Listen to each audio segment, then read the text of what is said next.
Então vamos lá, boa noite a todos, sejam todos muito bem-vindos mais uma vez aqui. Estamos na nossa segunda aula do nosso seminário de estudos aplicados em psicologia, beleza?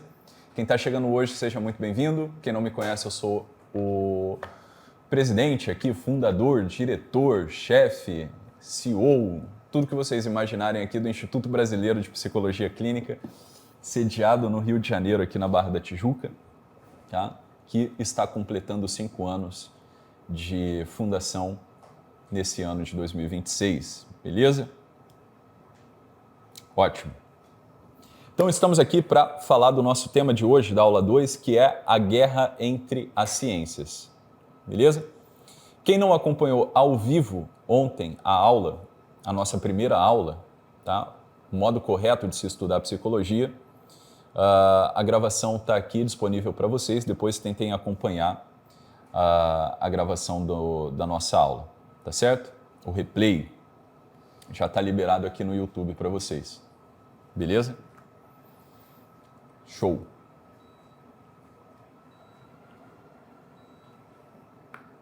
Muito bem.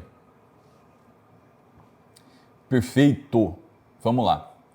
O tema de hoje, pessoal, presta atenção, o nosso tema de hoje, tá, é a guerra entre as ciências. Então, o que eu vou dar para vocês aqui nessa aula?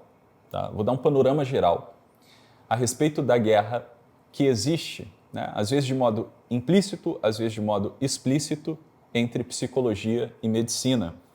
E vou traçar um grande panorama aqui da história da psicologia científica para vocês, e vocês vão compreender na aula de hoje por que existe uma debandada assim, dos psicólogos, dos psiquiatras, estudando as psicoterapias ou a psicologia baseada em evidência, né?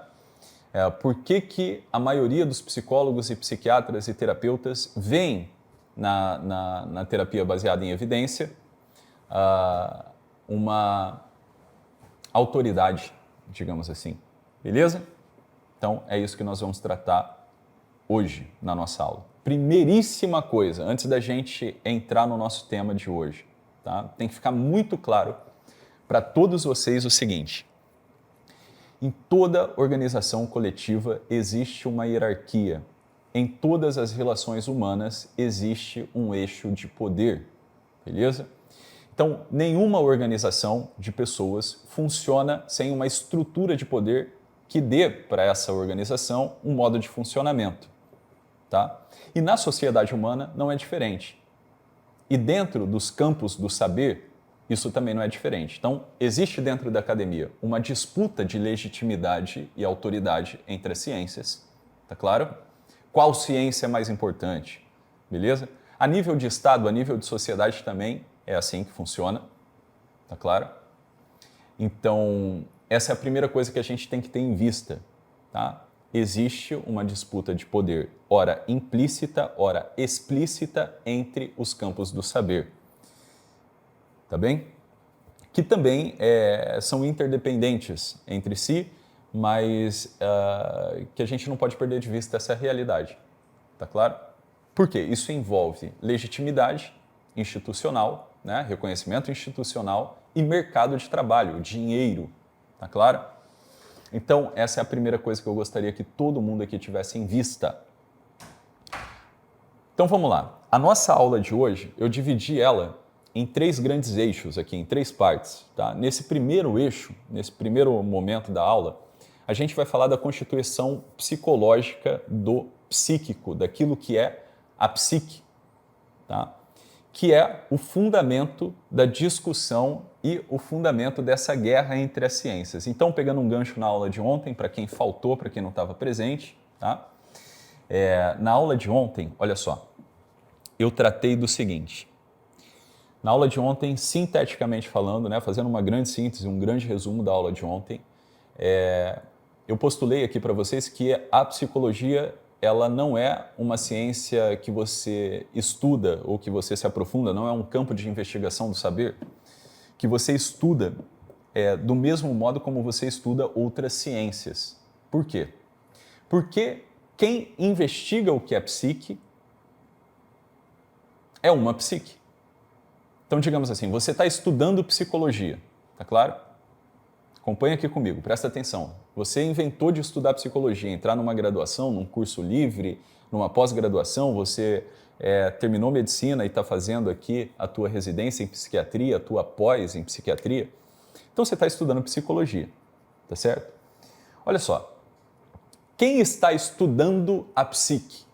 Ou uma psique, beleza?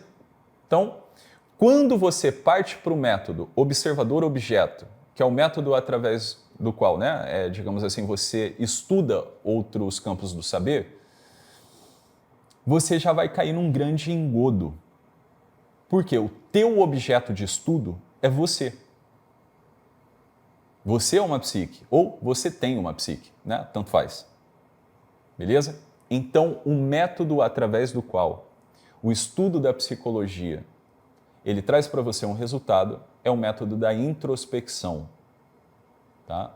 Se você acredita que, olhando para fora e tomando o comportamento humano como objeto alheio a você, você vai conseguir algum tipo de resultado relevante, né, nessa área do saber? Não vai.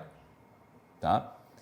Então, o método é a introspecção porque a psique ela não é algo distante e desconhecido. Ela é você. Então, como é que se estuda psicologia? Observando os próprios movimentos interiores. É assim que se estuda psicologia. Tá? Ótimo. Então, eu gostaria aqui de ressaltar, antes da gente entrar nesse primeiro eixo, tá, na exposição do nosso tema de hoje, que vocês respondam à pesquisa que a equipe mandou lá no grupo do WhatsApp, no grupo do seminário, beleza? E que vocês sigam também o perfil do Instituto Brasileiro de Psicologia Clínica lá no Instagram, o IBPC, tá bem? Então, olha só, esse primeiro grande eixo, a gente vai tratar desse fundamento, que é o fundamento da guerra entre psicologia e medicina, uma guerra que eu falei, que às vezes é implícita, às vezes é explícita, tá claro? Então, a gente vai falar nesse primeiro momento da emergência do objeto da psicologia, tá bem?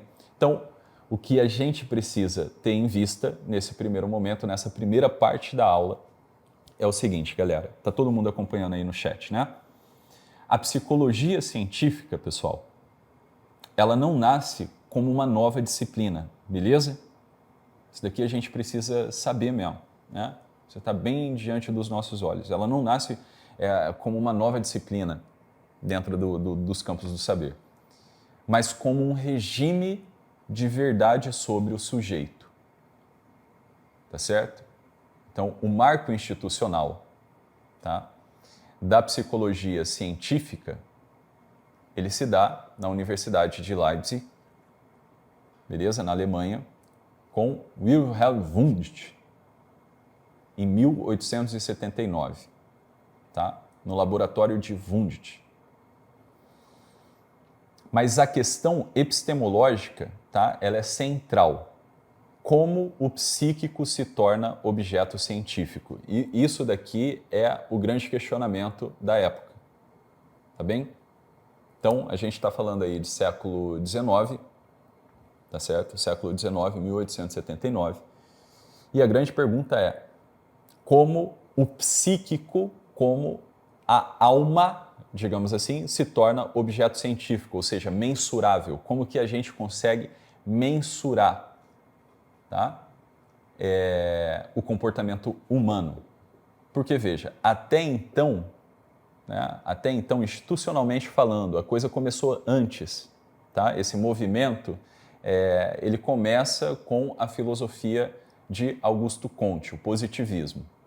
Beleza? Mas eu não quero entrar no método filosófico hoje. Hoje eu gostaria de dar um panorama mais ou menos histórico e tratar com vocês a respeito dessa disputa de poder e legitimidade. Mas, olha só, esse movimento começa com a filosofia positivista, tá? Que, digamos, impulsiona, né, pelo menos institucionalmente, o Wundt a fazer os seus primeiros experimentos no seu laboratório, em 1879, tá claro? Tentando mensurar o comportamento humano ou os movimentos anímicos. Agora veja, existe, né, nesse tempo a gente está falando aqui de um momento, sob certo aspecto, de ruptura, tá? Até então, a psicologia ela era, digamos, um campo mais filosófico, tá? Do saber. E agora ela tenta disputar algo ali dentro do campo praxeológico, beleza? De mensuração. A gente quer medir, a gente quer testar, a gente quer replicar as técnicas, tá? E aí Wundt começa os seus experimentos no laboratório. Então, aqui a gente tem 3 movimentos, né? Que é, primeiro, né, a separação entre o reconhecimento da alma, teologicamente, metafisicamente falando, e a mente experimental. Tá? Esse é o primeiro movimento que o Wundt incorre. Então vamos lá. Hoje estou com o iPad aqui, graças a Deus, dá para escrever. Então nós temos o primeiro movimento, tá? Com os experimentos de Wundt, que é separação. Separação do que, Tiago? A separação, pessoal, né, entre a concepção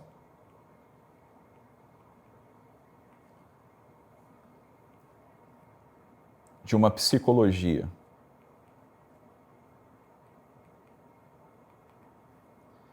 metafísica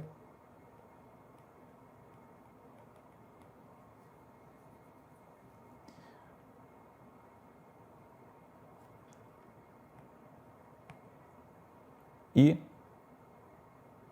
da mente experimental. Beleza? Essa é a primeira separação, tá? Digamos assim, como disse, né? Você tinha ali uma psicologia de cunho mais filosófico, metafísico. Como assim, Tiago? O que é isso? O que é metafísico? Tá? Uma psicologia que olhava para a estrutura imaterial do homem, da natureza humana. Beleza?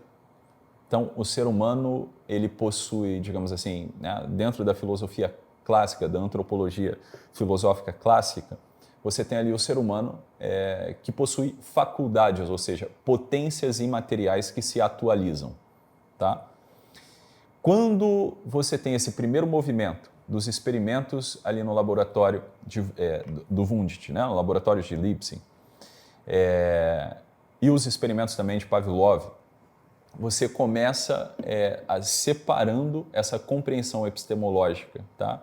É uma troca de antropovisão. Né? Você tinha a visão do homem como um ente composto.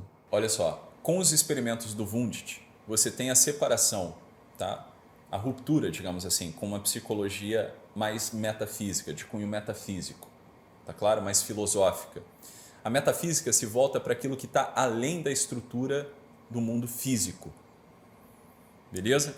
Então, aquilo que está no campo da imaterialidade, aquilo que é imaterial. Então, digamos assim, a gente tinha uma psicologia mais filosófica, digamos, dentro da antropologia clássica, né, que compreendia o homem como um ser composto de alma e espírito, ou seja, de potências imateriais que se atualizam no tempo, beleza? Através do corpo, beleza? Agora, os autores, né, de Wundt para frente, digamos assim, que é o marco institucional da psicologia enquanto ciência experimental, eles vão trocar, né, aquilo que, digamos, é o subjetivo para mensuração do variável. Tá? E aí você tem uma psicologia de cunho positivista, tá? Uma psicologia de cunho positivista, materialista. Ou seja, os autores, depois de Wundt, né, de Wundt para frente, eles não estão preocupados, né, em responder o que é psique, o que é o homem, né, o que é a vida, qual o sentido da vida, por que as coisas são assim, por que as coisas são assado. Beleza? Eles não estão nem aí para esse tipo de pergunta, né? O que é?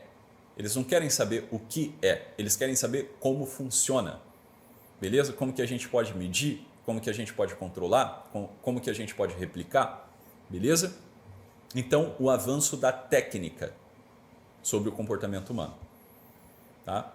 Então, Então você tem, a partir de Wundt, esses 3 movimentos que eu descrevi aqui para vocês. Separação entre alma, teologicamente, metafisicamente compreendida, e mente mensurável, né, experimental. A redução do subjetivo para aquilo que é variável e medido, tá? E a inserção da psicologia no paradigma da ciência positivista. Beleza? Então veja, para a gente compreender isso, né, a gente tem que compreender o momento histórico também. Então a gente está falando aqui, digamos assim, da era mais iluminista, né, no finalzinho do iluminismo ali, para a Idade Moderna, tá bem? Então a gente está falando de um momento histórico, tá? Em que o empirismo britânico está em alta, o positivismo kantiano está em alta, tá? E a filosofia alemã está em alta também. Tá? Agora veja, a psicologia enquanto ciência, ela nasce com uma tensão interna. Isso daqui tem que ficar claro para a gente, beleza? Que tensão interna é essa? O desejo de cientificidade, de legitimar a psicologia enquanto ciência de cunho positivista, tá? Ciência experimental, tá? E o objeto essencialmente subjetivo. Então, a gente tem uma tensão aqui, um polo tensional. Por um lado, a gente quer mensurar o comportamento humano e medir. Por outro lado, né, a gente vem de um movimento, digamos assim, a tradição vem de um movimento que entendia a psicologia como uma ciência filosófica. Tá bem? Então, beleza. Né? Essa é a primeira coisa. No âmbito da medicina, mais ou menos nessa mesma época, século XIX, você tem aqui a medicina que institucionaliza o comportamento patológico. Tá certo? Então, a psicologia científica ela nasce na universidade, enquanto a psiquiatria ela nasce dentro do hospital psiquiátrico. Isso aqui tem que ficar claro, tá? Então, a medicina ela já vinha tentando institucionalizar o sofrimento mental. Então, você sai de um paradigma em que os distúrbios mentais, os distúrbios comportamentais, eles deixam de ser compreendidos como, de repente, assim, algo oculto, beleza? Em que alguns autores de história de psicologia vão né, dizer que antes da institucionalização da medicina nesse campo da saúde mental, os transtornos mentais eles eram descritos como possessão, infestação demoníaca, etc., né? Por uma visão religiosa. Né? É claro que na realidade não é bem assim, beleza? Na realidade concreta não é bem assim. Mas você tem esse movimento de institucionalização, ou seja, da crescente da medicina como uma ciência legítima, tá? No campo de saúde mental. E os autores centrais dessa época o Jean-Martin Charcot, beleza? Charcot. Então, o Freud, ele tem contato com o Charcot e daí depois ele rompe, né, com essa psiquiatria, essa medicina na área de saúde mental mais hospitalar, e o Kraepelin, beleza?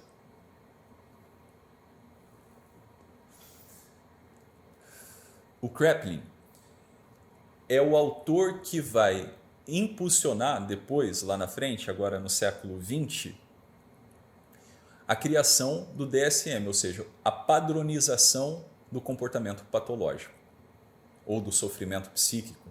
Tá? O Kraepelin vai dar uma sistematização, tá, classificadora para o comportamento humano. Então, a distinção entre demência precoce e psicose maníaco-depressiva é o Kraepelin que dá essa distinção, e a fundamentação biológica implícita dos transtornos mentais. Então, aqui surge, pessoal, né, o primeiro ponto sofisticado da nossa aula de hoje, que é o quê? A psiquiatria ela não nasce como uma ciência médica, mas como uma tecnologia institucional de gestão da anormalidade. Beleza? A psiquiatria ela não nasce enquanto ciência dentro da universidade. Ela nasce como uma tecnologia institucional, hospital, tá? De gestão do comportamento tido como anormal. Tá certo? Então, o hospital ele antecede a clínica psicológica, ele antecede, tá, aquilo que a gente reconhece hoje como psicoterapia, como atendimento clínico. Tá bem? Então, no caso aqui, vale a pena a gente lembrar que alguns autores se aprofundaram mais nisso. Por exemplo, alguns livros assim, né, que vale a pena ler para ter uma compreensão, pelo menos assim, mais fundamentada, bibliograficamente falando. O Michel Foucault, tá, no livro História da Loucura, retrata mais ou menos como se deu esse movimento, beleza? E o nascimento da clínica também, tá certo? Estão acompanhando aí?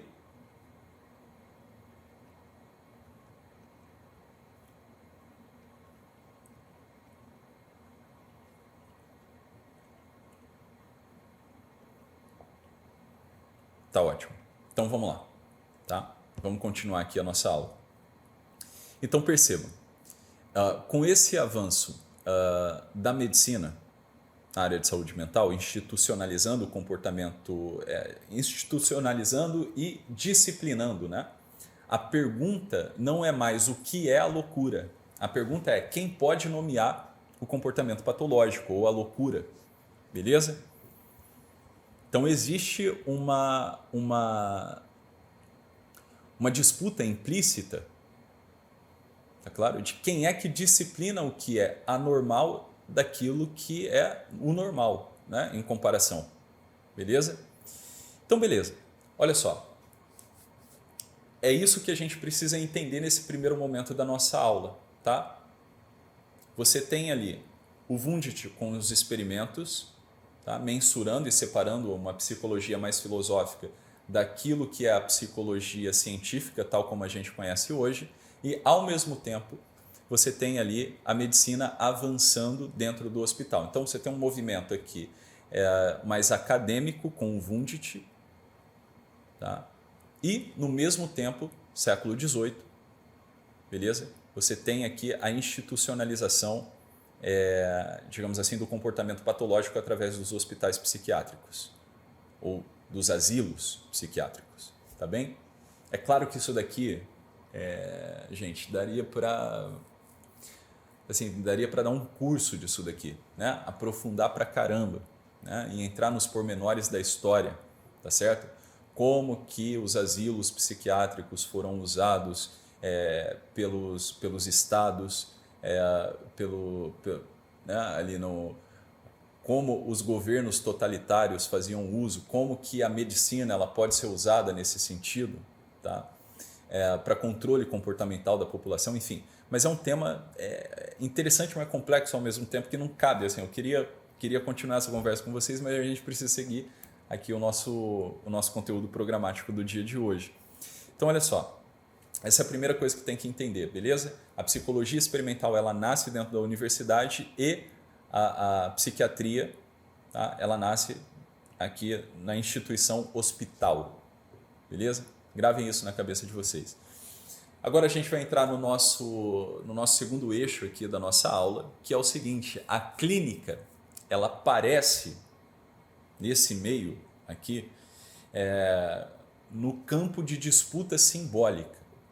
Então, olha só, você tem, por um lado, tá, a institucionalização e a medicina tentando disciplinar, tá, e nomear o que é anormal daquilo que é normal, e aparece um sujeito chamado Sigmund Freud, tá, que tira, digamos assim, de campo esse poder todo da medicina. Por quê? O Freud ele desloca o tratamento do hospital para o consultório. Beleza? Isso daqui é uma porrada, digamos assim, naquilo que é o progresso, digamos, né? O poder da medicina crescente da época, tá certo? Então, quer dizer, há um deslocamento do hospital, da instituição, do tratamento do prognóstico dentro de um hospital psiquiátrico, de um asilo, tá? Para dentro do consultório. Então, você perceba, você tira aqui da medicina, lembrando que o primeiro psicopatologista da história, ele não era um médico, ele era um filósofo, tá bem? Não era médico, era um filósofo. Um filósofo da consciência, beleza? Fenomenólogo. Então você tem aqui o deslocamento, tá? Da lesão cerebral para o conflito psíquico, como a psicanálise encara, né, o tratamento dentro do consultório, e do corpo para a linguagem. Então, veja, a cura na psicanálise, ela se dá através da elaboração, através da associação livre, da linguagem, tá? Da psicanálise de todas as escolas que têm a psicodinâmica como fundamento epistemológico, beleza? Então, uma clínica não hospitalar. Isso daqui é uma mudança radical no modo de compreensão das manifestações dos transtornos mentais e do comportamento tido como anormal, beleza? Qual a consequência institucional desse movimento da psicanálise? Tá? É que a prática terapêutica ela deixa de ser um monopólio da medicina. Então, querendo ou não, né, o Dr. Freud é médico, mas ele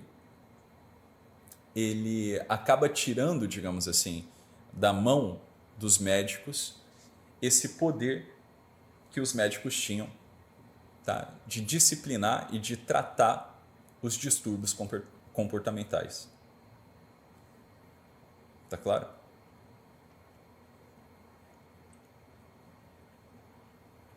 Então, assim, não dá para falar de história da psicologia sem passar por esses movimentos históricos. Beleza? Não dá para fazer vista grossa para o Freud. Tudo bem que você não gosta do Freud, tá certo? Ou você não concorda com a teoria da psicanálise e das escolas da psicodinâmica. Mas não dá para falar de psicologia sem falar do Dr. Freud. Beleza? Pelo menos dentro da história. Por quê? Porque você tem um movimento assim, drástico.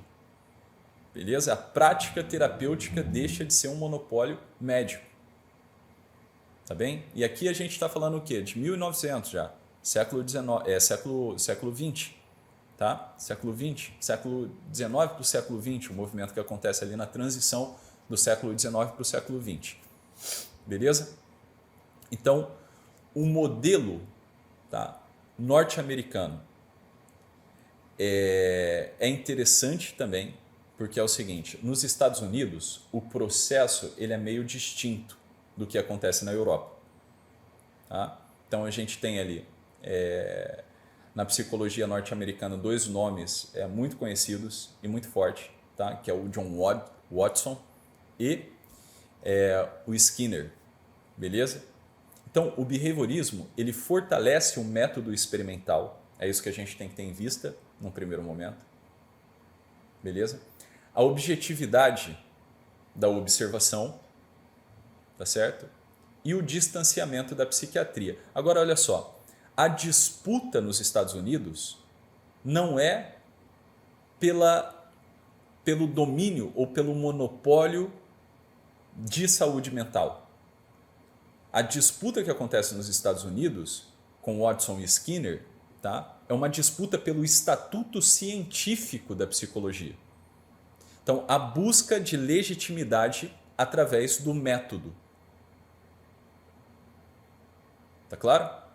Ainda dentro do campo universitário, né, da academia, e não mais do hospital.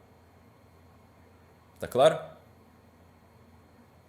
Então você tem, olha só, num primeiro momento, vamos lá, vou recapitular aqui para a gente não perder de vista, tá? Dois movimentos numa mesma época a institucionalização, tá, da área de saúde mental através da medicina, né, nos hospitais. Você tem os experimentos do Wundt, tá claro? Você tem a porrada que o Freud dá deslocando o tratamento dos distúrbios comportamentais do hospital para dentro do consultório, tá? E nos Estados Unidos, posteriormente, aqui praticamente na mesma época do Dr. Freud, você tem a psicologia buscando, digamos assim, a ciência, né, através desses autores, buscando a legitimidade científica através do método, também dentro da universidade. Tá claro? Então, nos Estados Unidos, a disputa é pela legitimidade científica através do método da experimentação. Tá certo? O que acontece? A medicina não vai deixar barato essa história toda. Beleza? Então, em 1980, né, digamos assim, a psiquiatria, a medicina, ela vira o jogo. Ela vira o jogo. E a psicanálise está sendo muito difundida nessa época. Tá certo? Muito difundida. Então, em 1980, a gente já está falando, por exemplo, aqui no Brasil, a gente já está falando de um momento em que a psicologia já é reconhecida como ciência e você já tem a institucionalização, o reconhecimento institucional da psicologia enquanto ciência a nível de Estado, com a criação do órgão regulador, que é o Conselho Federal de Psicologia. Beleza? Só que em 1980, você tem a publicação do DSM-3, lá nos Estados Unidos, Associação de Psiquiatras, né? Associação Americana de Psiquiatria. Você tem a publicação do DSM e isso muda tudo. Então você tem uma mudança estratégica por parte dos psiquiatras. Fazendo o quê? Olha só, é interessante pra caramba isso daqui. É interessante pra caramba, né? Essa disputa de poder e legitimidade. Com a criação do DSM, né, e o avanço do DSM, você tem, né, 3 movimentos subsequentes, que é o quê? O diagnóstico,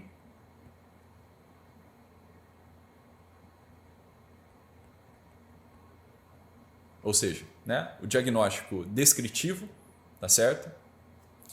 Você tem a pretensa neutralidade teórica, tá?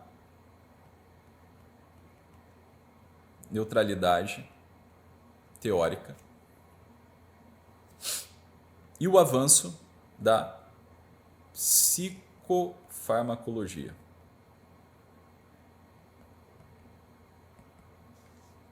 Tá bem? Então, assim, claro, né, com todo esse avanço da medicina através da classificação dos diagnósticos, tá, você tem a expansão da indústria farmacêutica, tá? Do modelo biomédico de tratamento dos transtornos mentais e a padronização global dos quadros de saúde mental. Isso dá um poder enorme. Vocês conseguem compreender? Porque, veja, quem descreve a coisa, quem diz o que a coisa é, tem poder sobre a coisa. Consegue entender? E aí vem um questionamento também, tá? É claro que alguns psicólogos, tá? Existe um grupo de psicólogos que vão questionar o seguinte: o DSM, ele descreve os transtornos mentais ou ele produz os transtornos mentais? Esse é um questionamento pertinente, beleza? É um questionamento pertinente. O DSM, né? O Manual Estatístico e Diagnóstico dos Transtornos Mentais, ele descreve os transtornos ou ele produz os transtornos? Isso é uma coisa para a gente se atentar também. Tá? Eu não sei aí quem usa o DSM, né? É claro, né? Tem sua função hoje em dia, tem sua utilidade. E caberia assim, um longo curso também sobre o DSM, tá? Uma análise filosófica do DSM. Interessantíssimo. Daria para fazer. Tá? Daria para fazer. Por quê? Você vai ver que o que são os nomes diagnósticos? São símbolos. beleza? Não são conceitos rígidos, são símbolos. Então, sei lá, vamos pegar aqui o transtorno de personalidade borderline. Ou, por exemplo, os transtornos de humor, né? Depressão. O que é depressão? O que é depressão? Depressão é um símbolo, não é um conceito. Depressão é um símbolo. O que é um símbolo? O símbolo é um pseudo-conceito. Quando você não sabe o que uma coisa é, você dá um nome de algo que é parecido com a manifestação dessa coisa. Então, por exemplo, nos transtornos de humor, você tem um rebaixamento do estado de humor, beleza? Digamos assim, uma queda da autoestima, uma queda da experiência daquilo que é o prazer. E essa queda... Então, veja, quando a gente vai nomear alguma coisa, a gente usa nomes que fazem referência a alguma realidade material sensível. Quando eu dou um nome para um rebaixamento de humor, tá? Para um estado de humor que está rebaixado, isso vem através do exame psíquico, que é descritivo. Tá? O paciente diz, eu não estou me sentindo bem, eu não sou mais feliz, eu estou triste. Aí como que a gente classifica essa manifestação? Há um rebaixamento do humor. Só que o humor, literalmente falando, ele fica alto e baixo. Tá? A gente precisaria investigar filosoficamente isso. O que é o humor? Dá para mensurar o humor de uma pessoa? Qual é um modelo, tá, comparativo de humor? Beleza? Isso é uma pergunta que fundamenta toda a discussão dentro do campo da psicopatologia, por exemplo.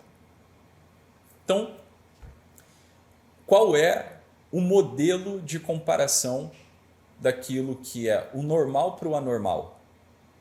Do comportamento normal. O que é o comportamento normal de um ser humano? Porque, por exemplo, no DSM, você tem ali a descrição daquilo que é tido, digamos, como transtorno, como um comportamento anormal ou patológico. Beleza?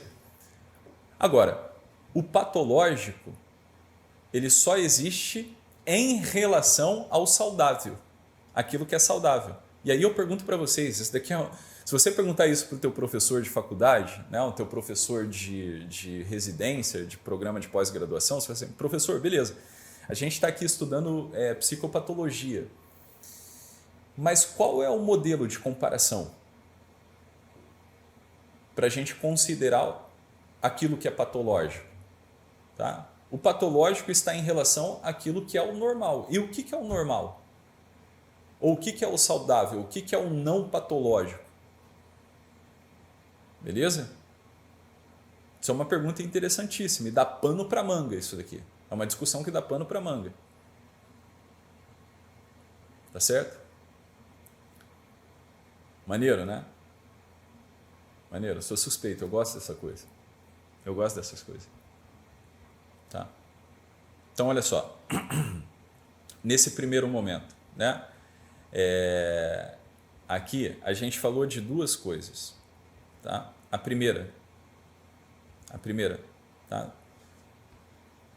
Dos experimentos ali do Wundt, do avanço da medicina em torno do tema de saúde mental através dos hospitais, a institucionalização, né, digamos, da loucura.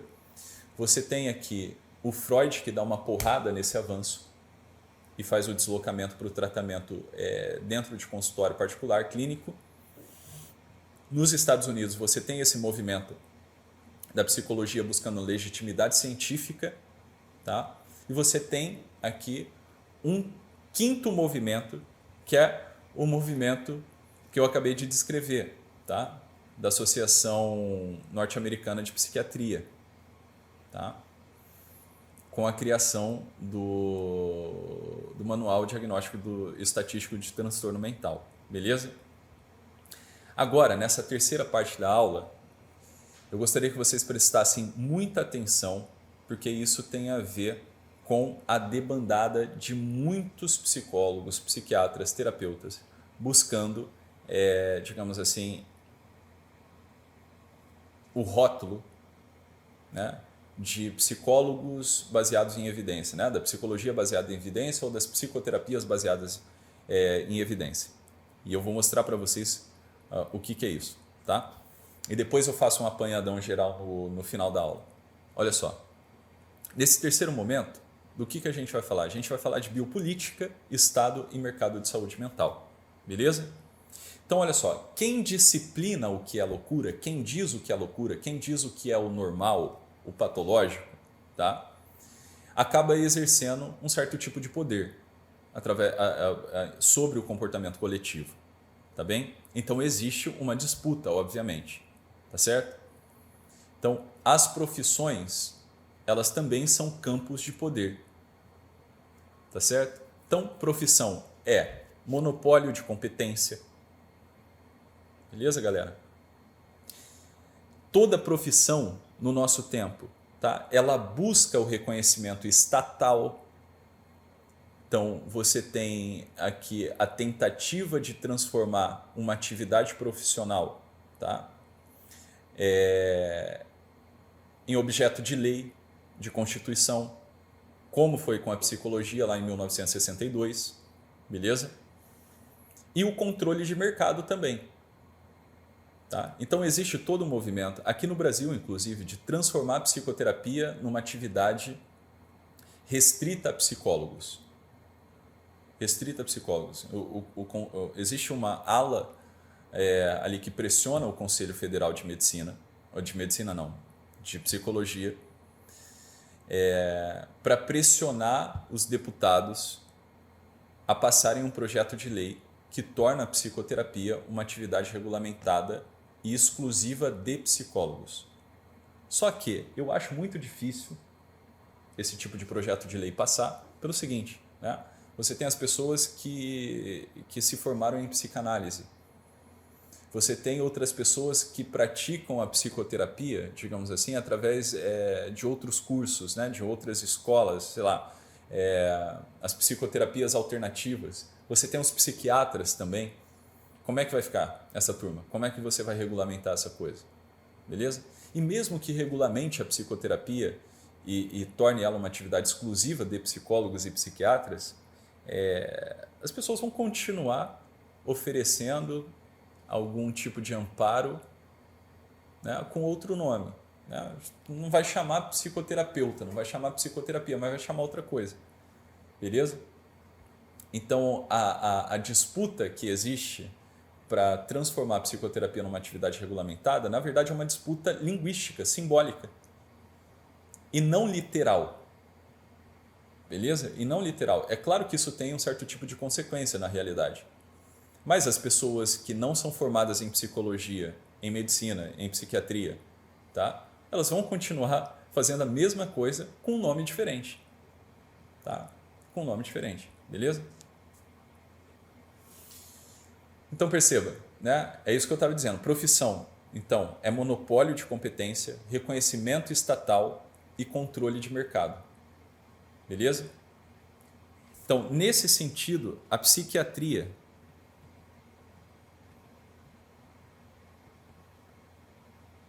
prestem atenção, a psiquiatria, tá? Ela trabalha com o quê? Com prescrição médica, medicamentosa, aliás, prescrição, beleza? Internação,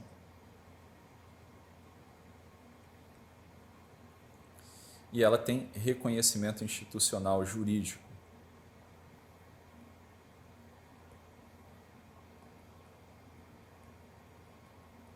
Como a maioria dos estados modernos são estados de direito, tá?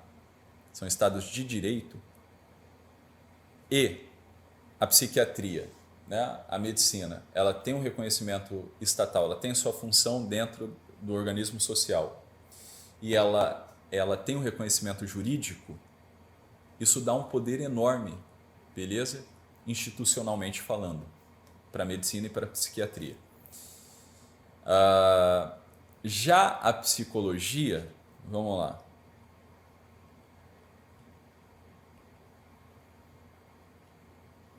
Você tem aqui, né, os serviços de psicoterapia,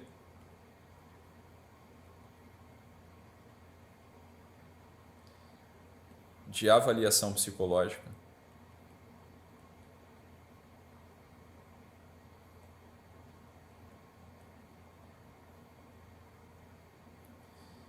E uma espécie de, vamos chamar de intervenção subjetiva. Beleza? Então, você tem uma tensão institucional no Brasil, beleza? Quando o Conselho Federal de Psicologia regulamenta a profissão em 1962. Tá? Essa tensão institucional, ela persiste principalmente, pessoal, tá? Em torno dos laudos, do diagnóstico formal e da prescrição.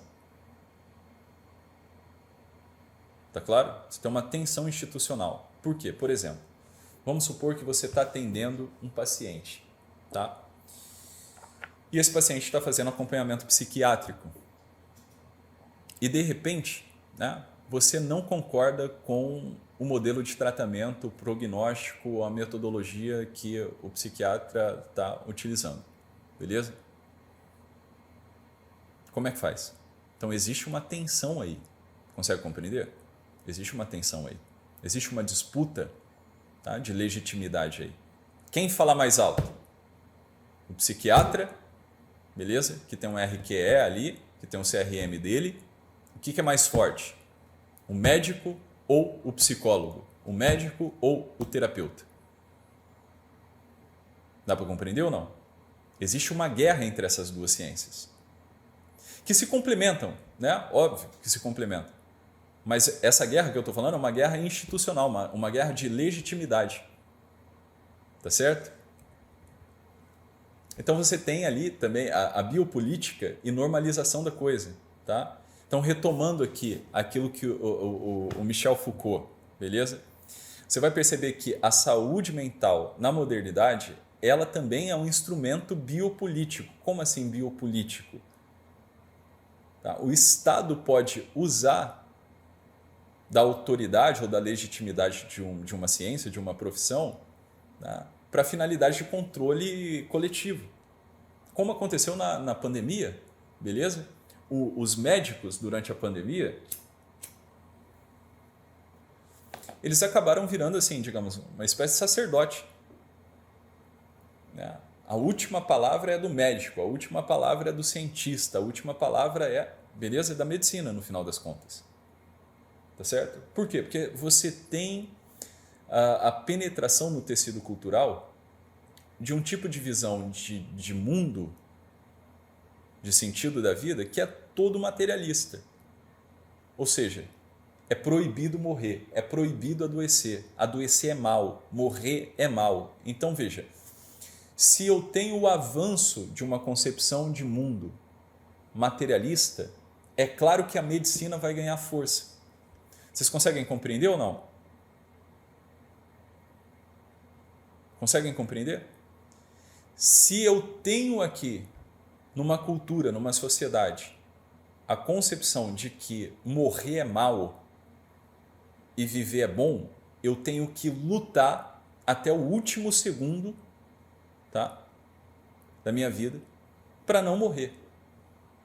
Só que aí o interessante é exatamente isso, né? Qual que é o resultado da medicina, bicho?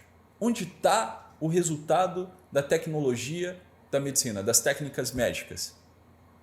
Você quer ver o resultado da medicina mesmo? É só ir no cemitério. Beleza? Você quer ver o resultado da medicina, do avanço da medicina? É só ir no cemitério. Tá lá. Ou seja, a medicina é uma ciência, digamos assim, é uma arte, né? Que fracassa. Que fracassa, porra. Sempre. Beleza? Por que fracassa sempre? Porque você luta contra a morte, e a medicina está aí para cuidar do teu corpo, beleza? Da tua anatomia, da fisiologia humana, mas ela fracassa sempre. Por quê? Porque você vai morrer. Todo mundo vai morrer um dia. Agora, a pergunta é, por que você não quer morrer? Por que as pessoas não querem morrer? O que é a vida? Qual o sentido da vida? Você está entendendo? Aí entra a psicologia. Então, digamos assim, a psicologia, em comparação com a medicina, ela é uma ciência muito mais nobre. Por que ela é uma ciência muito mais nobre? Porque ela trata daquilo que não passa. Que é a capacidade do ser humano de se relacionar com a realidade. Isso é interessante pra caramba. Beleza? Então a medicina, ela fracassa sempre. E a psicologia, ela pode fracassar? Ela pode fracassar. Todas as vezes que a psicologia, né, enquanto ciência, através aqui dos agentes, dos profissionais e tudo, ela tenta se igualar à medicina, ela perde legitimidade. Consegue compreender? Por que ela perde legitimidade? Porque a medicina fracassa sempre. Então, olha só, para os colegas aí, psicólogos, né? A maioria dos psiquiatras já entendeu isso, porra. A maioria dos psiquiatras já entendeu isso. Entendeu que a terapia farmacológica sozinha não chega a lugar algum. Então você pode dar remédio para uma pessoa que está com transtorno mental, mas se ela não fizer a terapia, quer dizer, o resultado, o avanço clínico dela é baixíssimo. Né? É baixíssimo. Ela não tem melhora clínica. Vocês estão compreendendo? Essa que é a coisa. Então, veja. Onde que surge, então, a psicologia baseada em evidência? A psicologia baseada em evidência é um movimento, tá, que busca a legitimidade das técnicas de psicoterapia dentro daquilo que é a ciência positivista experimental, que parece algo mais tangível, mais palpável, beleza? Porque os terapeutas que vão aqui para a linha das terapias comportamentais e cognitivas, eles têm bronca com os psicanalistas. Tá? Então, assim, a psicanálise ela não é científica. A terapia analítica não é científica. Por quê? Tudo aquilo que é científico na cabeça da maioria das pessoas é algo que pode ser replicado, controlado, é mais tangível. Entendeu? Então, por exemplo, quando uma pessoa está buscando legitimidade científica, no fundo, o que ela está buscando? Duas coisas. Segurança pessoal, profissional, beleza? Então, quer dizer, eu sou um estudante de psicologia que leva a sério a metodologia científica. Né? A terapia que eu aplico no meu consultório, ela é baseada em evidências científicas. Então você tem o quê? Uma segurança, tá certo? E a tentativa de poder. Quer dizer, eu tenho mais legitimidade do que um psicólogo, um psiquiatra, um terapeuta que segue as escolas de psicoterapia da psicodinâmica. Consegue compreender? Ou seja, psicanálise, terapia junguiana, haitiana. Beleza?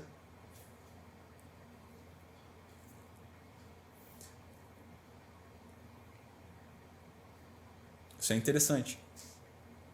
Tá? Primeiro, porque parece mais tangível mesmo, né? E sob certo aspecto. Você tem ali os estudos randomizados, o RCTs, né? Depois eu posso explicar isso daqui para vocês, mas você tem mais legitimidade institucional. Porque tudo aquilo que pode ser controlado, previsível e replicado, tá? É mais tangível. Tá certo? Mas a psicologia científica, ela não busca, por exemplo, responder às questões mais profundas. Por exemplo, o que é psique, o que é o sofrimento. Tá? Então, na configuração contemporânea, a gente tem 3 forças articuladas dentro da área de saúde mental, que é a psiquiatria biológica, ou biologicista, beleza? As psicoterapias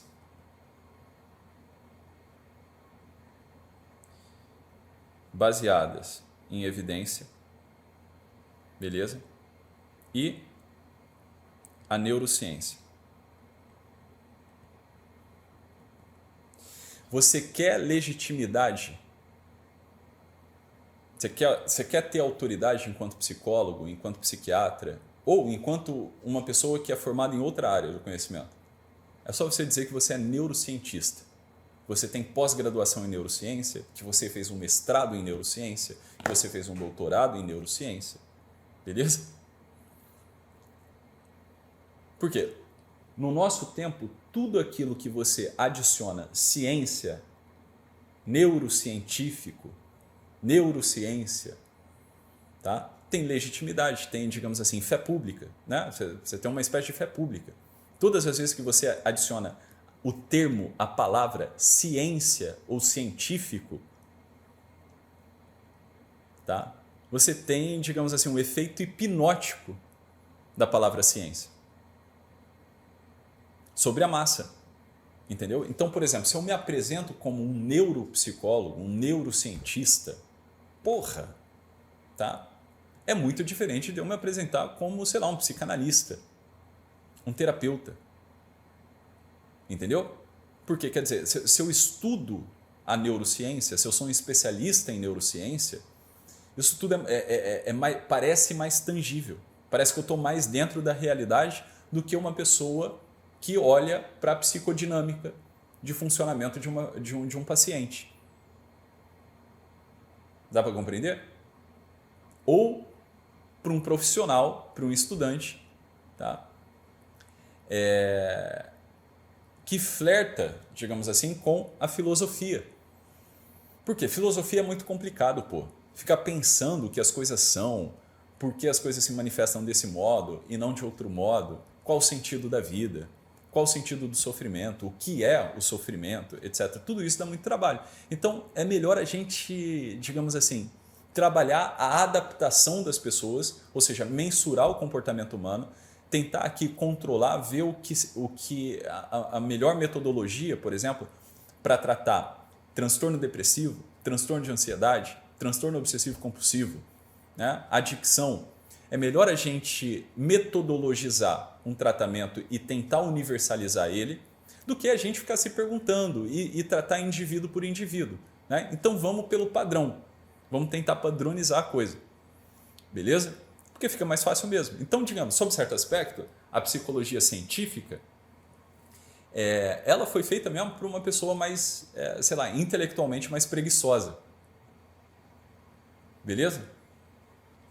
Ela foi feita por um tipo né? Para quem tem assim, uma inclinação para preguiça. Porque você não quer direito pensar nas coisas. Né?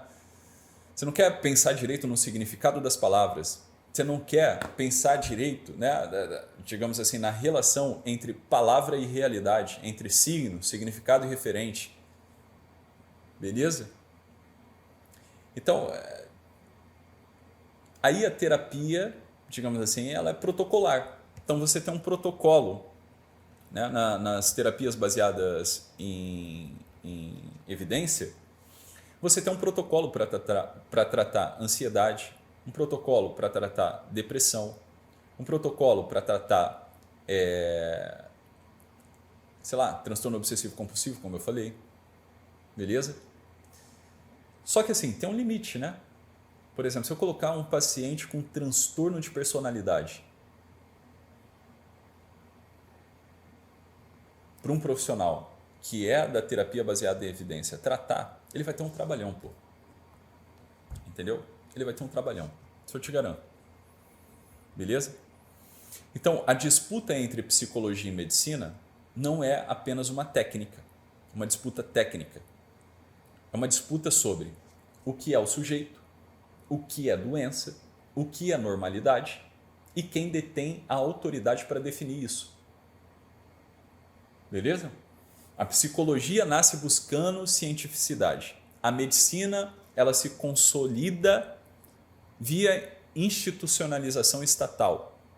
Beleza? A psiquiatria, ela articula saber e poder. A psicologia articula interpretação e subjetividade. Entendeu? Então, a saúde mental moderna, ela é resultado dessa tensão histórica. Quem define o quê? O que é o sujeito, o que é a doença, o que é a normalidade e quem detém autoridade para definir todas essas coisas. Beleza? Então existe uma tensão aí, uma guerra. Beleza? Uma guerra. E essa debandada da maioria dos profissionais de psicologia buscando, digamos, algo mais tangível, né, eu posso afirmar para vocês com muita tranquilidade, tá? Que é uma busca de legitimidade, ou seja, né, de autoafirmação mesmo, tá? De você se sentir mais seguro. Isso não tem tanto a ver, digamos assim, com o interesse genuíno de compreender como você pode oferecer um melhor tratamento para o teu paciente. Beleza? É isso aí, tem essa coisa, né? É muito trabalho, tratar pessoa por pessoa. Filosofia na clínica não dá dinheiro. Escuto isso diariamente dos colegas de trabalho. Exatamente, pô. Exatamente. Entendeu? Exatamente. Então, existe uma tentativa de um grupo de psicólogos e profissionais da área de saúde mental, tá?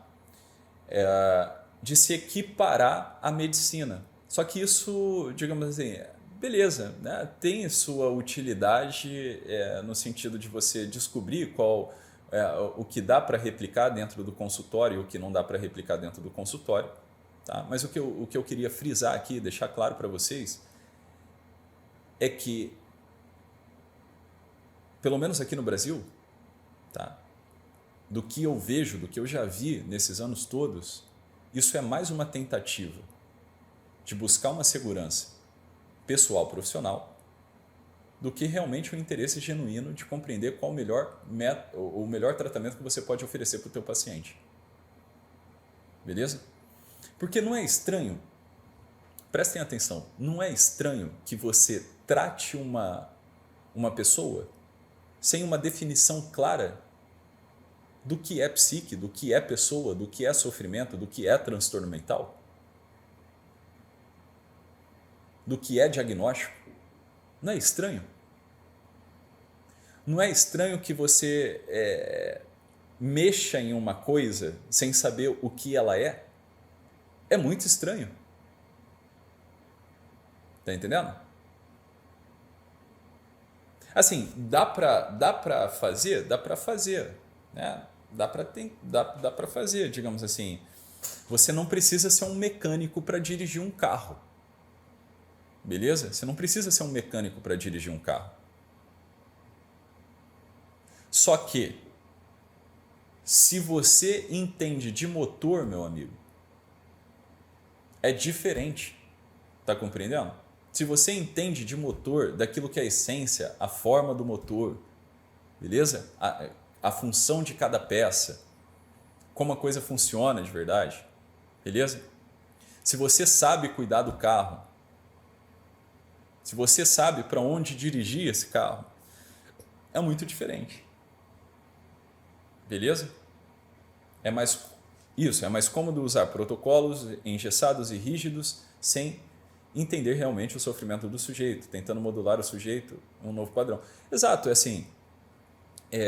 Isso é próprio das terapias modernas, assim, de cunho mais cientificista, né? Então, você tentar mudar o padrão comportamental do paciente sem compreender filosoficamente, né, profundamente, intelectualmente, o que é uma pessoa. E por que a pessoa chegou no estado que chegou, no estado de sofrimento que chegou. Então veja, a psicologia científica ela não se volta para o conhecimento do objeto, beleza? Mas para aplicação técnica com a finalidade de mudança comportamental. Independentemente da essência daquilo que aparece na frente dela, né? O que é o ser humano, o que é a vida, qual é o sentido da vida, o que é o bem, o que é o mal, o que é moral, o que é imoral, o que é ético, o que é antiético. Dá para compreender ou não? Porque para atuar como psicoterapeuta, né, digamos assim, para você atuar dentro de um consultório de saúde mental, seja você psicólogo, psiquiatra, terapeuta, bicho, tu precisa ter, digamos assim, a cabeça, a genialidade de um filósofo. Entende? Você precisa ter, digamos assim, a expertise de analisar um fenômeno, um fato, filosoficamente falando. Tá claro? Então, digamos assim, a grande pergunta é: por que eu devo ajudar essa pessoa? E como eu devo ajudar essa pessoa? Consegue compreender? Ah, porque o DSM disse que, com base nessas características aqui, essa pessoa não está bem, está em sofrimento. Tá, mas o que é sofrimento? Consegue compreender ou não? Esse aqui é o ponto, porra. Por que eu devo ajudar o meu paciente a ter uma mudança comportamental? Ah, porque ele está insatisfeito. Beleza. Ele está em sofrimento. Aí digamos que eu recebo, dentro do meu consultório, uma pessoa que está insatisfeita no casamento, beleza? E ela quer, digamos assim, ela não consegue sair desse casamento, ela está insatisfeita, beleza? Ela está insatisfeita com a esposa, com o marido, tá? E ela quer sair desse casamento. O casamento se tornou um transtorno para ela. Por quê? Porque ela quer transar todo dia e a esposa não quer, o marido não quer transar todo dia. Sei lá. Tá? Eu devo ajudar essa pessoa a ter uma mudança de comportamento? No sentido de parar com isso, ou de continuar com isso, ou de buscar uma outra alternativa, né? Uma outra pessoa para ter relação sexual. Beleza? Então, olha só, pessoal, não existe psicoterapia, tá, para uma pessoa que não investiga eticamente a conduta humana, moralmente a conduta humana. O ser humano, ele é um ser moral. Então, o bem e o mal, eles estão sempre presentes. Beleza? Eles estão sempre presentes. Então, como é que você articula tudo isso na hora de ajudar um paciente? O que é o bem? O que é o mal? O que é o normal? O que é o anormal? Compreende? Compreende como a ruptura com a filosofia torna a psicologia científica, tá? Um instrumento que pode ser usado para uma finalidade escusa, uma finalidade, digamos assim, imoral ou amoral, torna a psicologia, a metodologia clínica, né? A tentativa de tornar a metodologia clínica uma coisa neutra, amoral. Só que não existe isso. Por quê? Quem pratica, quem oferece o serviço de psicoterapia? Uma pessoa, uma psique. Está compreendendo? Uma outra psique. Então, quer dizer, você não consegue fazer nada sem pensar se isso é bom ou ruim. E não apenas bom ou ruim para você, no sentido de bem-estar pessoal, individual, mas bom ou ruim, objetivamente falando. Tá certo? Então, a ciência positivista, ela abre margem para a relativização daquilo que é a moral e daquilo que é a ética. Tá certo? Então, sim, os protocolos, eles têm a sua utilidade? Eles têm a sua utilidade. Não dá para jogar, né, o bebê fora junto com a água suja. Eles têm a sua utilidade. através dos estudos randomizados, através da meta-análise, beleza? Mas resolve muito pouco no final das contas. Muito, muito pouco, porque é muito superficial. Então, quer dizer, sem um método filosófico, sem você saber, de fato, né, analisar filosoficamente a conduta humana, analisar filosoficamente a psicologia humana, o que você tem é um repertório de técnicas. Então, quer dizer, você tem um carro, mas você não tem um piloto do carro. Consegue compreender ou não? Você tem um repertório de técnicas. Você tem um repertório de protocolos para tratar depressão, ansiedade, sei lá, transtorno de humor. Beleza? Mas aí vem a pergunta, o que é isso? Por que tratar? Entende? Esse aqui é o ponto.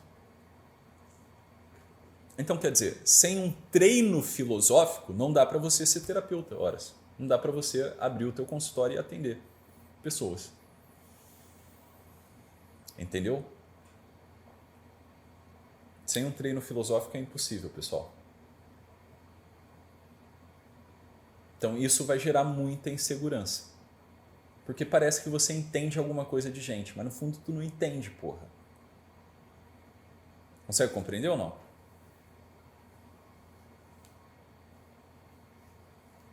Essa aqui é a coisa.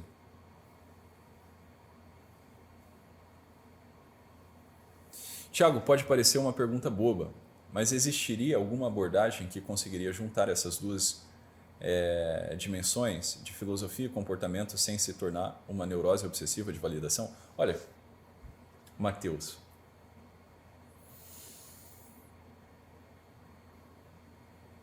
a questão é você pensar de modo bilateral, entendeu? Como se o comportamento humano, né, concretamente falando, tá, e a psique, eles fossem polos inconciliáveis, tá, diametralmente opostos. Então, por exemplo, tem como conciliar a coisa, né? No fundo, essa é a sua pergunta. Dá para juntar essas duas dimensões do comportamento, tá? Concretamente falando, e essa parte da psicologia mais filosófica, assim, cara, você já está pensando de modo errado, entendeu, Matheus? Essa pergunta, ela já está estruturalmente errada. Porque a pergunta que antecede a sua é a pergunta assim, o que é o ser humano? Que é uma pergunta que somente a antropologia filosófica vai responder.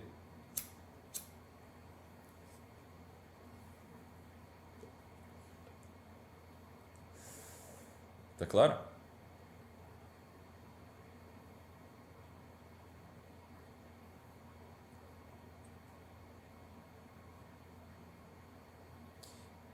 Então, antes de tentar conciliar a coisa, a gente precisa entender o que é o ser humano. E para entender o que é o ser humano, você precisa estudar filosofia, pô.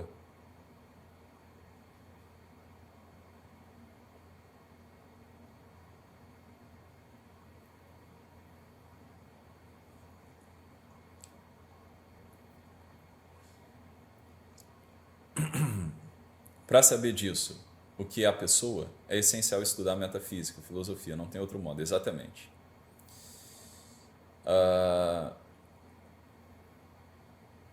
Mas sempre achei que a psicologia servisse a isso, a fazer o indivíduo encontrar o seu ponto de equilíbrio entre o bem e o mal, entre praticidade e o sentido da vida. Não, na verdade, olha só, a psicologia tomada enquanto ciência, ela é uma coisa, a psicologia aplicada é outra. Beleza? Uma coisa é você estudar o que é o ser humano, tá? Outra coisa é você aplicar o resultado da tua investigação a respeito da natureza humana,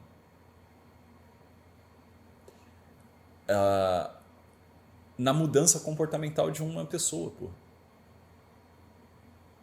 Consegue compreender? E sob certo aspecto, existe um abismo entre essas duas coisas. Cara, se vocês acham medicina difícil, se vocês acham difícil ser médico, entender de anatomia, de fisiologia humana, etc., de neuroanatomia, de neurofisiologia, se vocês acham complicado se formar em neurologia, em psiquiatria, tá? Endocrinologia, ou qualquer especialidade médica, ou médico generalista mesmo. Se vocês já acham medicina complexa, complicada, é porque vocês não sabem o que é psicologia, porra. Entendeu?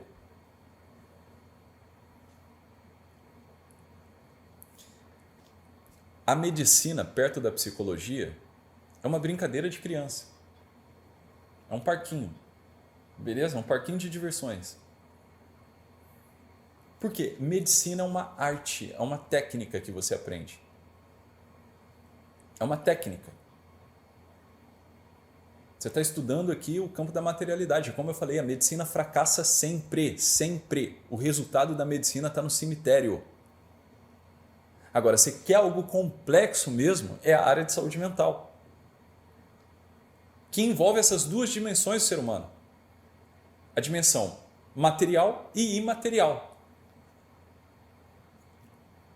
Beleza? É a articulação entre o mundo material e o mundo imaterial. Essa porra é complicada. A psicologia, ela não é uma ciência para gente preguiçosa, para pessoas preguiçosas.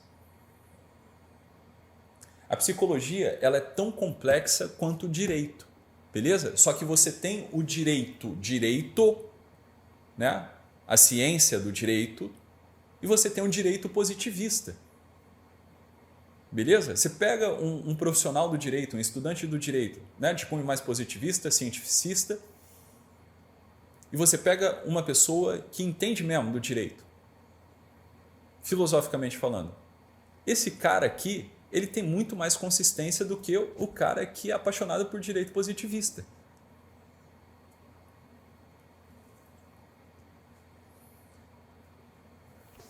Você está compreendendo? Mas existe, dentro disso tudo, um movimento histórico. Qual o movimento histórico? O positivismo. O materialismo. Então, parece que ter domínio do direito positivista é muito mais conveniente do que você estudar filosofia do direito, direito natural, etc. Consegue compreender? Por conta da concepção de mundo materialista, parece muito mais conveniente você ser um psicólogo da psicologia baseada em evidência,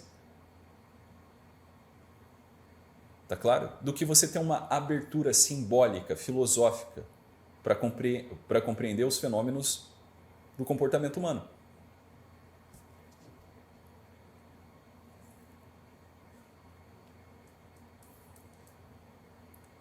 Entende ou não? Estão acompanhando? Muito complexo, pessoal. Eu não queria dar papinha para vocês não, tá certo? Assim, conversinha mole. Beleza? O meu propósito aqui é dar para vocês localizar vocês. Localizar vocês. Beleza? Assim, chega de conversinha fiada, chega de psicologia barata. Né? Vocês precisam aprender a estudar psicologia de verdade, pô. Consistente, coisa consistente. Né? Dá trabalho, pô. Dá trabalho. A gente está falando de uma das ciências mais complexas que existe.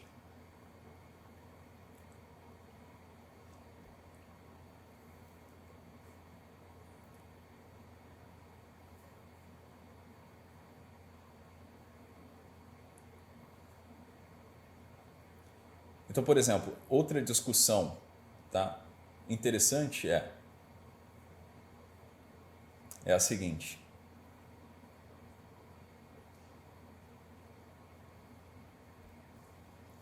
Qual é o limite entre a influência que o corpo exerce na conduta humana, tá? Beleza? Ou digamos assim, no espírito, na alma, e a influência que a alma, ou que o espírito, exerce sobre o componente material. Beleza? Uma pergunta aí para vocês refletirem. Tá certo? O que é mais determinante na conduta humana? Aquilo que é proveniente do corpo ou aquilo que é proveniente do espírito?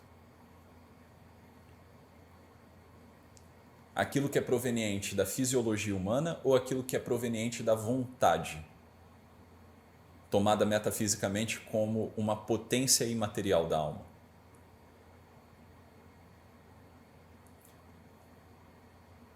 Beleza?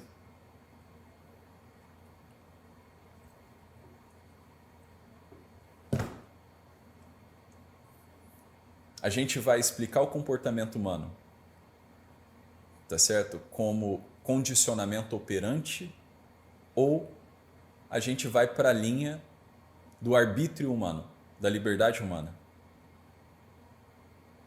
Uma pessoa procura o tratamento de psicoterapia porque ela foi condicionada, ou ela procura o tratamento de psicoterapia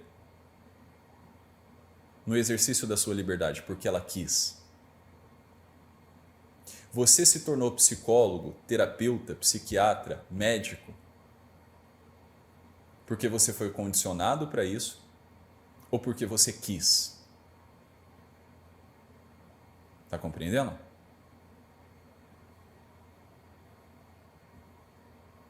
Você vai por qual via explicativa? E como é que você desenrola isso? Né? Como é que você argumenta?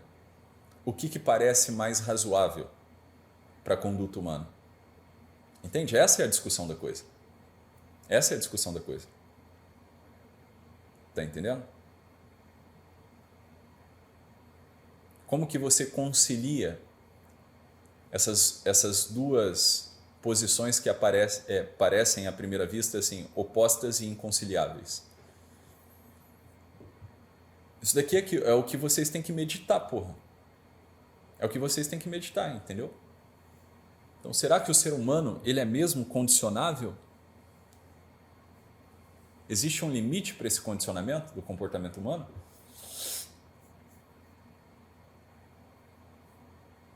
Entendeu? Onde que entra a liberdade humana? Ela existe? Não existe? Qual o limite da liberdade humana?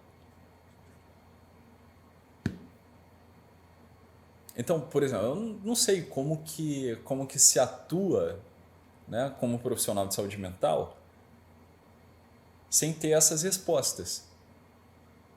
Beleza? Não dá, porra. Não dá. Sem você ter respostas sólidas a respeito que surgem, né, a partir dessas perguntas, como que você atua orientando uma outra pessoa? Intervindo clinicamente, né, com os teus pacientes. Tá certo? Ó, o Leonardo falou aí, o ambiente influencia, mas não determina. Beleza. Beleza, parece que é isso. Mas como é que a gente articula isso com a realidade? Entendeu? Então veja, amanhã, na aula de amanhã, eu vou aqui trabalhar com vocês o método LMC. Beleza? Não faltem na aula de amanhã. Beleza? Não faltem na aula de amanhã.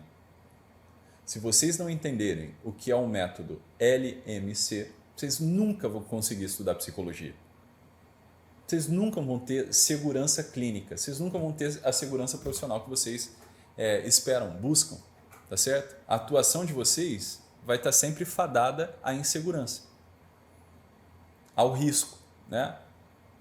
Você começa a arriscar isso ou aquilo na tua conduta de terapeuta, de clínico. beleza? Não faltem na aula de amanhã, onde eu vou apresentar o método LMC.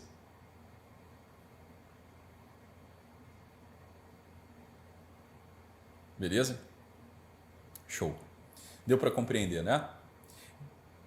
Deu para compreender.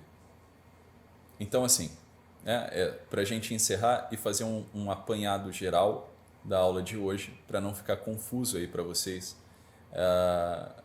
porque, sei lá, às vezes vocês não estão acostumados com aulas assim mais longas, mais densas, né? Então, vamos lá, olha só. Você tem aqui esses dois movimentos no século XIX, beleza?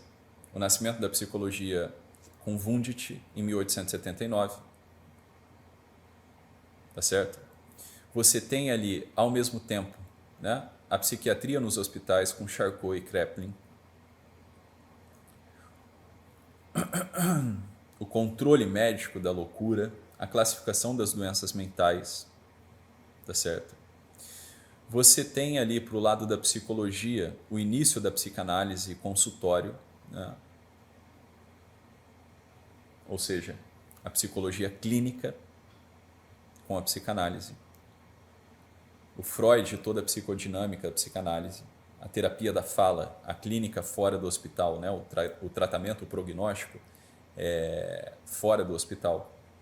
Você tem uma virada biológica em 1980, né? De 1950 a 1980, com o advento dos psicofármacos e do DSM, e o modelo biomédico de tratamento das doenças mentais. E no contexto atual, tá? Você tem a psiquiatria biológica, as psicoterapias baseadas em evidência e a neurociência. Tá? Esse é todo o trajeto de disputa de poder e legitimidade dentro da área de saúde mental. Tá claro? Então, aí um esqueminha, um apanhadão geral para vocês conseguirem se localizar aí na nossa aula. Tá certo? Beleza. Aí, olha só. O que tem que ficar registrado o interesse que nós temos que ter por esses temas. Tá claro? Não dá para levar a vida profissional, a vida de estudos, de qualquer modo. Beleza? Não dá para você sentar no teu consultório, na cadeira de psicólogo, de psiquiatra, de médico, sei lá, beleza? Com meia dúzia de técnica, com conhecimento superficial do teu objeto de estudo e querer resultado, bicho. Não dá mesmo. Não dá mesmo. Não dá mesmo. Aí, o que acontece? Se você não tem uma vida profunda de estudo ou o método de estudo que você utiliza, tá, não te traz resultado efetivo, você vai querer compensar a tua insegurança com aprovação social. E qual a tendência do nosso tempo? É você comprar um curso de marketing e achar que o consultório e a vida profissional se sustenta com autopromoção de marketing. Eu vou falar para vocês, o marketing de um médico, de um terapeuta, de um psiquiatra, tá? O bom marketing, um marketing que funciona para um profissional liberal, né? Para um clínico, seja um psiquiatra, psicólogo ou terapeuta, é o marketing que o teu paciente faz para você. Beleza? É o marketing que o teu paciente faz para você, não é o marketing que você faz para o teu consultório, para angariar paciente. Consegue compreender? Se o teu paciente melhora, para cada paciente que entra no teu consultório, você tem 5 pacientes em potenciais, que são as pessoas que convivem com ele de modo mais próximo. Então, vamos colocar desse modo, para a gente encerrar aqui o nosso segundo dia de aula. Para cada paciente que te procura no consultório, tá? Essa pessoa ela tem relacionamentos pessoais, sociais, profissionais. Então ela convive com outras pessoas. E vamos supor que ela apresenta um comportamento meio, né, que não se adapta, né, ou que não é funcional. Vamos colocar desse modo, vamos usar essa linguagem. Né? Ela apresenta um comportamento que não é funcional. Aí beleza, ela te procurou e você tem domínio do que fazer. Tá? Você sabe realmente abordar um paciente. Você sabe realmente, você bateu o olho no paciente, você ouviu a queixa do paciente na primeira consulta e já apareceu um mapa, digamos assim, você tem uma visão de raio-x mesmo, tipo um mecânico. Consegue compreender? Quem que é o bom mecânico? É aquele que pede para você ligar o carro, ele ouve o barulho do carro, ele abre o capô do carro e já sabe o que está acontecendo. Beleza? Ele tem uma visão meio que de raio-x do que pode estar acontecendo no teu carro. Então vamos supor, né, que, digamos assim, você é o cara que conseguiu ter essa visão de raio-x para o teu paciente, você sabe mesmo o que está acontecendo com ele e sabe o que você vai trabalhar com esse paciente. E mais ou menos você tem ali uma estimativa de tempo. Né? Sei lá, na quarta consulta eu tenho certeza que esse cara vai estar assintomático por causa disso, disso e disso. Né? Então você consegue ter uma conduta clínica eficiente. Beleza? Se esse cara apresenta uma melhora clínica, né? Se ele tem um progresso clínico, lembra do que eu falei, cada paciente que entra no teu consultório, ele traz consigo pelo menos uns 5 pacientes em potencial, que são as pessoas que convivem com ele, que estabelecem algum tipo de relação mais pessoal com essa pessoa. Então, se esse cara melhora, se essa mulher melhora, tá? É óbvio que as pessoas que convivem com o teu paciente vão notar, porra. Então, como é que se enche um consultório? Como é que você começa a obter, digamos assim, vamos chamar desse modo, né? Uma carteira de pacientes para o teu consultório? Onde que isso começa? Qual é o marco inicial do sucesso de um profissional de saúde mental que atende na clínica? É na metodologia de estudo. Beleza? Não é no marketing, é na metodologia de estudo que culmina numa prática segura e eficiente dentro do consultório. Meu irmão, você pode ter marketing, você pode ter um software, beleza? De prontuário aqui de paciente. O cacete A4, você pode, sei lá, ter um consultório bonito pra caramba, chique, né? Chique. Você pode ter uma equipe de marketing que vai rodar tráfego para você. Tá? Você pode ter adotado, né, os jargões que fazem sucesso, por exemplo, nos vídeos virais de comportamento humano, de psicologia, etc. Mas o que acontece? Quando o teu paciente entrar no teu consultório, você estiver frente a frente com ele, ele vai sair decepcionado do teu consultório. Essa é a verdade, pô. Porque você estudou psicologia do modo errado. E na hora de articular o teu estudo com a tua prática clínica, você falhou miseravelmente. Falhou.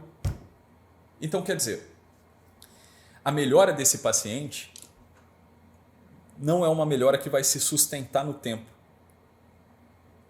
Então, você vai ter uma oscilação, beleza? Clínica do paciente. O paciente vem, ele melhora, você não sabe por que ele melhora.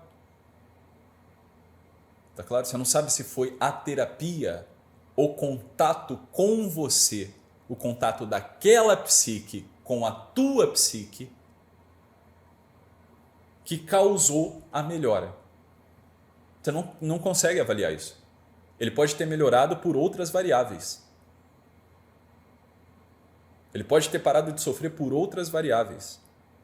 Aí o que acontece? Você vai ficar sempre refém, né, dessa escuridão. Então, beleza, você estuda, mas você não sabe estudar. Você acha que estudar é ler jornal, é anotar, é grifar, é passar um marca-texto lá no livro de terapia cognitivo comportamental e decorar os nomes técnicos da teoria ou do DSM. Não é, bicho. Não é. O estudo da psicologia é um estudo profundo que tem por objetivo a transformação pessoal, interior e de personalidade do terapeuta. Então, estudar psicologia para aplicação clínica é uma das coisas mais sérias e complexas que já inventaram nesse mundo. É sério e é complexo. Por quê? O médico, quando ele termina a cirurgia, ele coloca o jaleco ali na cadeira dele e vai embora. Beleza? Quando você termina de atender, você vai embora com todas as informações, beleza? Que entraram na tua cabeça, porra. Então, quer dizer, não dá para separar vida pessoal e vida profissional, pelo menos para um profissional de saúde mental que oferece o serviço de psicoterapia. Tá entendendo? Para onde você vai, você leva você mesmo, tá entendendo? Como dizia o Tiririca, tentei fugir de mim, mas para onde eu ia, eu estava. Para todo lugar que eu ia, eu estava. Entendeu? Então tem que ter isso em vista, porque senão, digamos assim, a atuação profissional de vocês vai ser uma atuação que vai estar seriamente comprometida e que vai gerar uma frustração para vocês. Entendeu? Ou vocês vão se transformar em doentes mentais atendendo doentes mentais. É isso que vai acontecer. Beleza? E qual o objetivo desse seminário? É entregar para você uma metodologia de estudos que funciona. Então, amanhã eu vou apresentar para vocês o método LMC. Beleza? Não faltem na aula de amanhã. A gente se vê amanhã às 8 da noite. Muito obrigado pela atenção, fiquem com Deus e até breve. Tchau, tchau.